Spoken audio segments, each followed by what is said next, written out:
When you hear about the Mughal army, you may be familiar with this monument.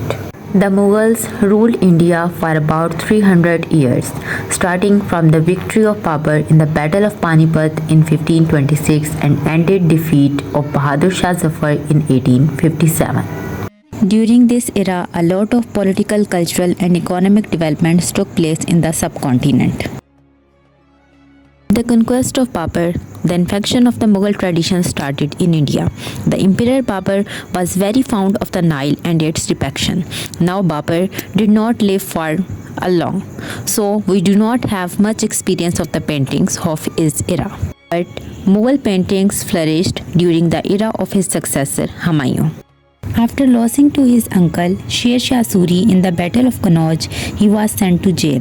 He went there and sent research and artists of the White University under the influence of the School of Painting, which was based on the work of the Sun-out printer Kamaluddin Behzad.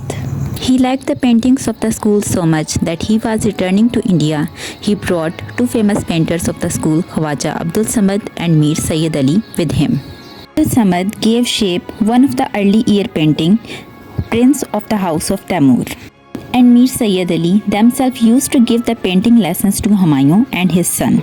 After his death, the Emperor Akbar takes a new dimension in the Mughal art and culture. Akbar himself was not very educated. He was very interested in painting.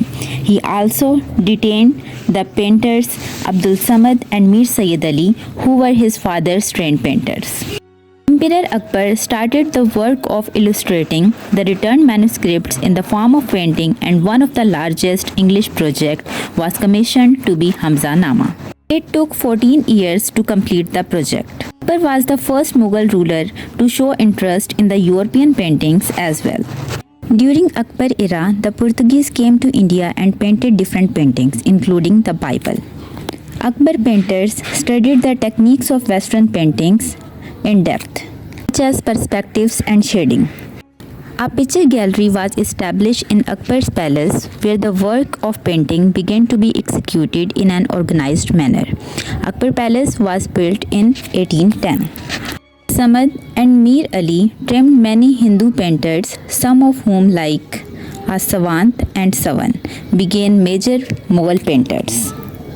The painting also developed very well under Jahangir era, but during Jahangir time, the path of art started changing.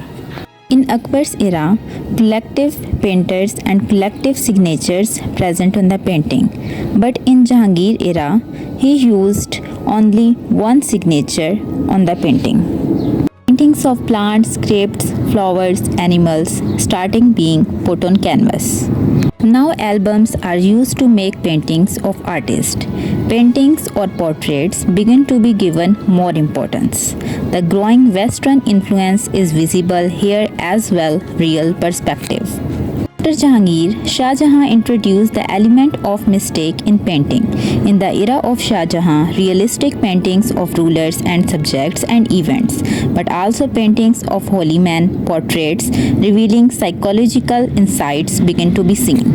Another change, the full profile replaced the three-quarter portrait, but Shah Jahan was not as interested in painting as his father and grandfather. The restrictive religious ordinance was implemented in 1628.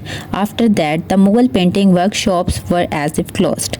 The good works went to the court of the other states, and those who had less talented started selling in the markets. After that, the decline of the Mughal Empire also started with the changes over the years and the interest of the different rulers. Persian, Indian, and European influence in Mughal paintings also influenced many later schools of paintings in the Mughal art, such as Lahori, Delhi, and Patna styles.